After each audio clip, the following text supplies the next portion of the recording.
लड़की ने जानबूझकर लड़खड़ाने का नाटक किया और सीधे उस लड़के पर गिर पड़ी जिसे वो पसंद करती थी। उसके बाल लड़के की शर्ट के बटन में फंस गए।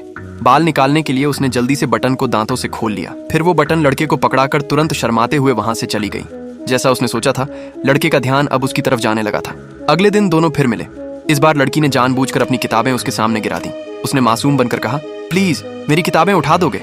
लड़का झुककर किताबें उठाने लगा। उसे हैरानी हुई क्योंकि उसने लड़की को पहले कभी स्कूल में नहीं देखा था। लड़की मुस्कुराकर बोली, मैं नई ट्रांसफर स्टूडेंट हूँ।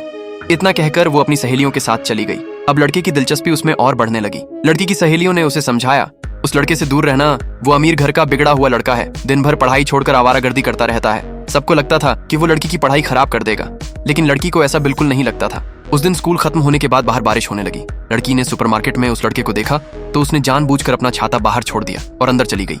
फिर उसने लड़के के सामने जाकर सिगरेट का एक पैकेट खरीद लिया। जैसे ही वो बाहर निकलने लगी, लड़के ने अपना छाता उसकी तरफ बढ़ा दिया। खुद कैप पहनकर वो अकेला जाने लगा। लड़की तुरंत उसके पीछे भागी और दोनों एक ही छाते में घर की तरफ चलने लगे। लड़का उसे उसके घर तक छोड़कर आया। जाने से पहले उसने अपना छाता लड़की को दे दिया। अगले दिन जब लड़की स्कूल जा रही थी, उसने देखा कि एक बहुत स्टाइलिश लड़की उस लड़के को प्रपोज कर रही थी, लेकिन लड़के ने साफ कह दिया, मुझे बहुत ज्यादा दिखावा करने वाली लड़कियां पसंद नहीं है।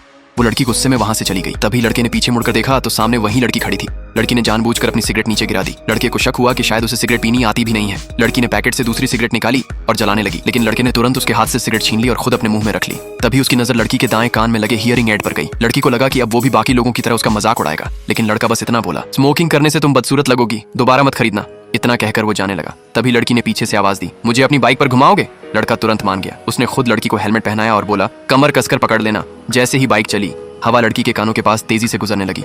उस पल उसे पहली बार आजादी महसूस हुई। बचपन से लोग उसके एक कान से कम सुन पाने का मजाक उड़ाते थे। उसकी माँ ने भी कभी उसे प्यार से नहीं समझाया, उल्टा हमेशा उसे पियानो सीखने के लिए मजबूर करती रही। इसलिए लड़की उस लड़के की बहुत शुक्रगुजार थी, क्योंकि उसी ने उसे पहली बार खुलकर जीने का एहसास कराया था। जब क्लासमेट्स ने दोनों को साथ देखा तो सब हैरान रह गए। उन्हें लगा कि इतनी अच्छी लड़की को उस बिगड़े लड़के के साथ नहीं घूमना चाहिए, लेकिन लड़की ने किसी की बात पर ध्यान नहीं दिया। वो हेलमेट लड़के को वापस देकर चली गई और लड़का बस उसे जाते हुए देखता रहा। अब उसे उनकी अगली मुलाकात का बेसब्री से इंतजार था।